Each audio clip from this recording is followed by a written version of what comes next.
नमस्कार साथियों, मैं नितेश सैनी स्वागत करता हूं आप सभी का सरोकार एग्री इंस्टीट्यूट के डिजिटल प्लेटफॉर्म पर।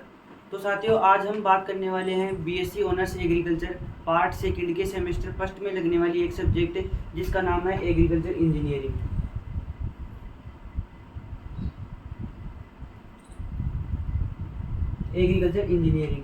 तो दोस्तों, आज हम सिलेबस एनालिसिस करने वाले हैं। तो सिलेबस एनालिसिस में देखेंगे कि इसके अंदर कितने टॉपिक है, कौन से टॉपिक में क्या चीज़ दी हुई है, तो वो हमारे को देखना है। तो सबसे पहले अगर मैं इसकी बात करूँ तो इसका कोड है ना, वो कोड देखते हैं AGENGG211। और जो इसका टाइटल है ना, वो टाइटल है फार्म मशीनरी एंड पावर, प्रक्षेत्र शक्ति एंड क्षमता। और जो इसका ये है ना, जो क्रेडिट, वो क्रेडिट है जो ए क्रेडिट की तो है इसके अंदर थ्योरी, और दूसरी वाली है प्रैक्टिकल ए क्रेडिट का। तो अब हम देखते हैं कि इसके अंदर पहला टॉपिक कौन सा है। तो पहले टॉपिक की अगर मैं बात करूं तो वो है कि source of power and its status in India and Rajasthan. तो दोस्तों कि ये सोर्स क्या है, मतलब जो हमारा खेत है उसके ऊपर एनर्जी का सोर्स क्या है, उसे क्या बोलते हैं, फार्म पावर बोलते हैं। तो इसके सोर्स क्या क्या हो सकते हैं और वो सोर्स कहाँ पे होंगे। एक तो इंडिया में, इसकी हम बात करने वाले इंडिया के अंदर, और एक राजस्थान के अंदर। तो दोस्तों वैसे तो हम देख सकते हैं कि जैसे ह्यूमन हो गया, ट्रैक्टर हो गया, पशु हो गए, विंड हो गई, सोलर हो गई और एटॉमिक हो गई, ये सभी क्या है कि एक एनर्जी का ही वो है, सोर्स है। तो इंडिया के अंदर कौन सा सोर्स आता है, तो यहाँ पे इंडिया के अंदर ज़्यादातर देखी जाए तो अवेलेबिलिटी किसकी है, वाटर की।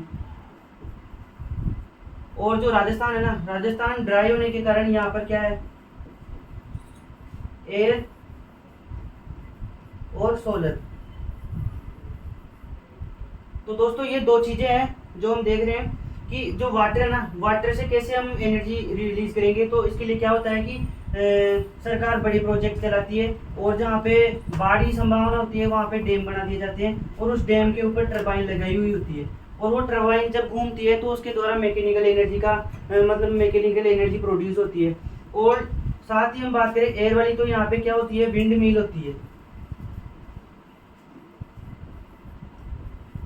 और ये सोलर वाला है, इसको सब जानते हैं कि इसको फोटोवोल्टिक सिस्टम भी कहते हैं।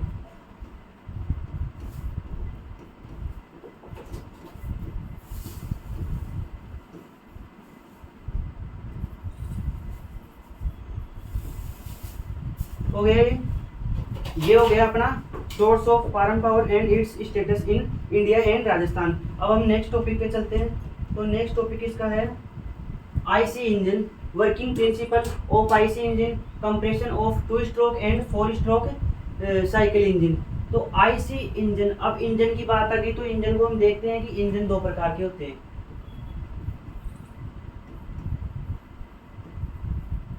पहला होता है एक्सटर्नल कंबस्टन इंजन, और दूसरा वाला होता है इंटरनल कंबस्टन इंजन। तो दोस्तों हमारे को बात किसकी करनी है, इंटरनल कंबस्टन इंजन की। तो इंटरनल कंबस्टन इंजन क्या होता है कि इसके अंदर क्या होता है कि एक सिलेंडर होता है, इसके अंदर पिस्टन होता है, और ये पिस्टन है ना, ये किसके द्वारा, कनेक्टिंग रोड के द्वारा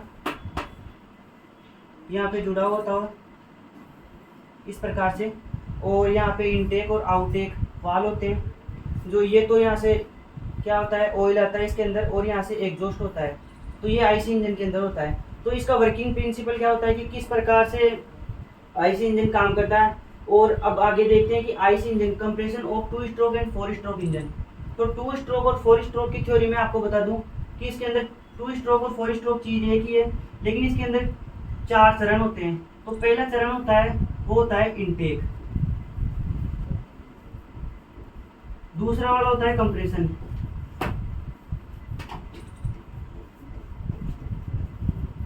और तीसरा वाला होता है पावर, चौथा वाला होता है एग्जॉस्ट। ये चारों चरण होते हैं वो किसके अंदर आते हैं, स्ट्रोक के अंदर। अब जब ये चारों चरण अगर एक स्ट्रोक में पूरे हो रहे हैं, तो सॉरी 2 स्ट्रोक में पूरे हो रहे हैं और एक चरण, मतलब ये चीजें 2 स्ट्रोक में पूरी होती है तो इसे 2 साइकिल इंजन बोलते हैं, 2 स्ट्रोक साइकिल इंजन। और ये मतलब एक स्ट्रोक में अगर 2 चरण पूरे हो रहे हैं और एक स्ट्रोक में 2 चरण पूरे हो रहे हैं तो उसे 2 स्ट्रोक बोलते हैं। और जो चारों चरण एक ही स्ट्रोक में पूरे हो रहे हैं तो उसको बोलते हैं 4 स्ट्रोक इंजन, साइकिल इंजन। फिर उसके बाद में हमारे को क्या देखना है,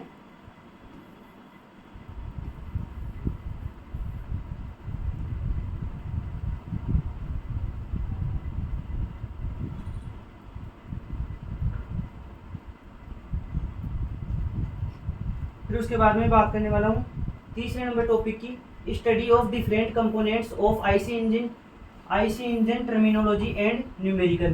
तो अब स्टडी होगी और डिफरेंट कंपोनेंट्स इसके अंदर कौन से होंगे, तो डिफरेंट कंपोनेंट के अंदर हम देख लेंगे कि सिलेंडर ब्लॉक हो गया, पिस्टन हो गया, कनेक्टिंग रोड हो गई और क्रैंक शाफ्ट हो गई, फ्लाई व्हील हो गया और इसके अलावा इनटेक आउटटेक वाल हो गए। तो ये सब किसके कंपोनेंट है, ये आईसी इंजन के कंपोनेंट है। और उसके साथ ही टर्मिनोलॉजी क्या होती है कि जो अपने ये पढ़ा था ना, ये वाला, ये सिलेंडर ब्लॉक, तो ये सिलेंडर ब्लॉक में ये टीडीसी होता है और ये कौन सा होता है, बीडीसी, इसकी फुल फॉर्म और ये क्या होते हैं क्या नहीं होते हैं ये सिलेबस में आगे देखेंगे। तो ये टर्मिनोलॉजी वो हो गई। और न्यूमेरिकल के अंदर क्या देखना है हमारे को कि न्यूमेरिकल के अंदर की कौन सा इंजन कितने हॉर्स पावर का है वो न्यूमेरिकल सोल्व करना है। फिर चौथा टॉपिक आता है, फोर्थ टॉपिक, वो एयर सप्लाई हो गया, एग्जॉस्ट सिस्टम हो गया कि आईसी इंजन के अंदर हमारे को एयर सप्लाई कैसे करनी है और उसके अंदर एग्जॉस्ट सिस्टम कैसे होगा। कब हमने यहाँ पे फ्यूल को तो जला दिया, लेकिन यहाँ से जो एग्जॉस्ट हो रहा है ना आउटटेक वाल के द्वारा, तो किस प्रकार से होगा, इसकी मैकेनिज्म कौन सी होगी, तो वो हमारे को देखनी है एग्जॉस्ट सिस्टम के अंदर। और प्री क्लीनर, एक तो होता है एयर क्लीनर और एक होता है प्री क्लीनर्स। तो एयर क्लीनर तो क्या होते हैं, एयर वाले तो क्या होते हैं जो वायु को शुद्ध करते हैं, और जो प्री क्लीनर क्या होते हैं कि जो वायु को एयर क्लीनर में जाने से पहले ही उसको मतलब शुद्ध कर देते हैं, उनको प्री क्लीनर बोलते हैं। जो प्री क्लीनर कौन से होते हैं, ये देखो ऑयल सॉक्ड हो गए, एलिमेंट टाइप वाला हो गया और ऑयल बार टाइप हो गया। और एयर क्लीनर्स है ना फ्यूल सप्लाई सिस्टम। अब फ्यूल सप्लाई सिस्टम के अंदर हमारे को देखना है कि इसके अंदर फ्यूल सप्लाई सिस्टम किस प्रकार होता है, किस प्रकार से उसकी भराव क्षमता होती है और उसके अंदर कौन कौन से पार्ट होते हैं, किस प्रकार क्या मैकेनिज्म होती है, सब देखना है हमारे को फ्यूल सप्लाई सिस्टम के अंदर। फिर फिफ्थ टॉपिक आता है अपने पांचवा टॉपिक, वो ल्यूब्रिकेटिंग सिस्टम आता है। तो ल्यूब्रिकेटिंग सिस्टम को हम डायरेक्टली देखें तो कि हमारे को हम इंजन चला रहे हैं, आईसी इंजन काम में ले रहे हैं, या फिर हमारे पास कोई व्हीकल है या कोई ट्रैक्टर है कुछ भी है, तो उसके अंदर क्या होगा कि हमारे को इंजन के अंदर ऑयल भी डालना पड़ेगा और ग्रीस भी डालना पड़ेगा। तो वो चीज़ें हम किस मतलब उसके अंदर डालेंगे तो उसके द्वारा ये लुब्रिकेशन होगा। लुब्रिकेशन से क्या होगा कि उसके जो वर्किंग होगी ना वो वर्किंग सिंपल होगी, मतलब सरल तरह से वो चल सकता है। तो इसके लिए हम वो दो प्रकार से लेते हैं, वो इसको क्या बोलते हैं लुब्रिकेटिंग सिस्टम वाले। जो लुब्रिकेंट होते हैं वो गर्मियों के लिए अलग होते हैं और जाड़ों के लिए अलग होते हैं, जाड़ों मतलब सर्दी के लिए। और फिर उसके बाद में कौन सा, ये स्पार्क सिस्टम आ गया और फोर्स फीड सिस्टम आ गया। ये दो सिस्टम है जिनके द्वारा हम लुब्रिकेशन करेंगे।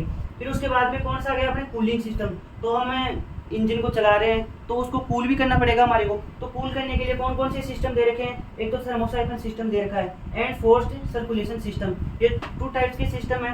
तो इनके द्वारा हम किस प्रकार से इंजन को ठंडा करते हैं वो इसके बारे में हम जानेंगे। फिर उसके बाद में 6th टॉपिक आता है अपने ट्रांसमिशन सिस्टम। तो ट्रांसमिशन सिस्टम हमारे को पढ़ना है किसका, ट्रैक्टर का। तो ट्रैक्टर के अंदर क्या क्या ट्रांसमिशन है, क्लिच वाला, मतलब ट्रैक्टर के अंदर क्लिच क्या होता है, गियर बॉक्स क्या होता है, डिफरेंशियल। ये हम पढ़ते हैं तो हमारे को लगता है कि ये पता नहीं क्या होता है डिफरेंशियल वगैरह। मैं बता दूं इसको हिंदी में विभेदक बोलते हैं। और ये क्या काम करता है कि जब हम ट्रैक्टर को या फिर किसी कार या गाड़ी को घुमाते हैं तो एक पहिया तो धीरे घूमता है और दूसरा वाला तेज गति से घूमता है। तो इसका ये घुमाने का काम कौन करता है, ये विभेदक करता है, तो डिफरेंशियल। और फाइनल ड्राइव, तो हमारे को ट्रैक्टर चलाना वगैरह सीखना है इसके अंदर। PTO shaft and hydraulic control system. तो इस हाइड्रोलिक कंट्रोल सिस्टम के अंदर क्या होता है कि ऑयल के द्वारा जो मतलब कितना प्रेशर, इसकी ये प्रेशर के ऊपर चलता है, ये प्रेशर के ऊपर चलता है। तो इसके अंदर हाइड्रोलिक प्रेशर लगता है और वो प्रेशर किसके द्वारा लगता है, वो ऑयल के द्वारा लगता है। तो ये हाइड्रोलिक कंट्रोल सिस्टम हो गया। इसके बाद में ट्रैक्टर टाइप्स। तो ट्रैक्टर टाइप्स हमारे 2 टाइप्स के होते हैं। पहला होता है औद्योगिक वाला और दूसरा वाला होता है कृषि वाला। तो औद्योगिक वाले और कृषि वाले ये हमारे को पढ़ने हैं। फिर estimation operation of cost of A tractor. तो इसके अंदर हमारे को कॉस्ट किसकी, ट्रैक्टर की कॉस्ट के बारे में पता करना है कि किस प्रकार से क्या क्या कॉस्ट आती है ट्रैक्टर को चलाने के लिए, जैसे उसके लिए फ्यूल के लिए, उसके लुब्रिकेशन के लिए और मेंटेनेंस के लिए, उसके लिए कौन कौन सी कॉस्ट आती है वो वाली। फिर अपना 8th टॉपिक आता है कौन सा, ये आता है familiarization with primary and secondary tillage implement. तो इसके मैं स्टार लगा देता हूँ क्योंकि हर साल यहाँ से क्वेश्चन पूछता है, और वो क्वेश्चन आता है प्राइमरी एंड सेकेंडरी वाला। तो इसके अंदर प्राइमरी वाला, ये प्राइमरी वाला है ना, वो इंपॉर्टेंट है। और इसके अंदर सीधा सीधा क्वेश्चन पूछता है कि मोल्ड बोल्ड हल का सचित्र वर्णन करिए, या फिर मिट्टी पलटने वाले हलों का सचित्र वर्णन करिए। तो ये यहाँ से क्वेश्चन सीधा पूछता है। और सेकेंडरी वालों के अंदर ये क्या है, डिफरेंट ईयर के अंदर क्वेश्चन देता है, मतलब चौथी क्वेश्चन के अंदर डिफरेंट करवाता है, दो दे देता है हमारे को टॉपिक और उनके अंदर डिफरेंट करवाता है। तो सेकेंडरी टिलेज के अंदर हम ये करेंगे। और फिर उसके बाद में 9th टॉपिक आ जाता है numerical of field capacity and power requirement of implement. तो इसके अंदर क्या करना है हमारे को कि ये वो फील्ड कैपेसिटी, वो इरिगेशन वाली फील्ड कैपेसिटी नहीं है। इसके अंदर क्या है कि हमारे पास फार्म है, हमारे पास लैंड है, उसके लिए जो अपने पास जो फार्म पर अवेलेबल जो रिसोर्सेज है जैसे कि ट्रैक्टर वगैरह, तो उनके लिए कितनी एनर्जी हमारे को, मतलब उनकी कितनी रिक्वायरमेंट चाहिए हमारे को, तो वो वाली इसके अंदर क्या है, रिक्वायरमेंट है। और कौन सा वाला, ये field capacity and power requirement of implement. तो इसके अंदर कौन से इम्प्लीमेंट के लिए, जैसे मैं आपको बता दूं, थ्रेसर के लिए कितनी एनर्जी चाहिए, और हेरो के लिए कितनी एनर्जी चाहिए, प्लेवो के लिए कितनी एनर्जी चाहिए, तो ये सब हम किसके अंदर देखेंगे, ये न्यूमेरिकल वाला पोर्शन इसके अंदर देखेंगे 9th टॉपिक के अंदर। 10th टॉपिक के अंदर हम देखते हैं कि familiarization with implement with इंट्राकल्चर operation.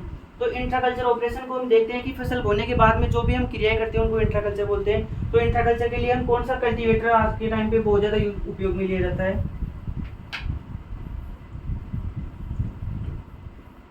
Cultivator. तो कल्टीवेटर के द्वारा क्या किया जाता है, जैसे अपने जो क्रॉप है उसकी सोइंग कर दी, और सोइंग करने के बाद जो 20 से 25 दिन के बाद ही अंदर या उससे ज़्यादा जब फसल थोड़ी इतनी बड़ी हो जाती है, तब उस टाइम पे क्या होता है कि कल्टीवेटर के द्वारा निराई गुड़ाई की जाती है।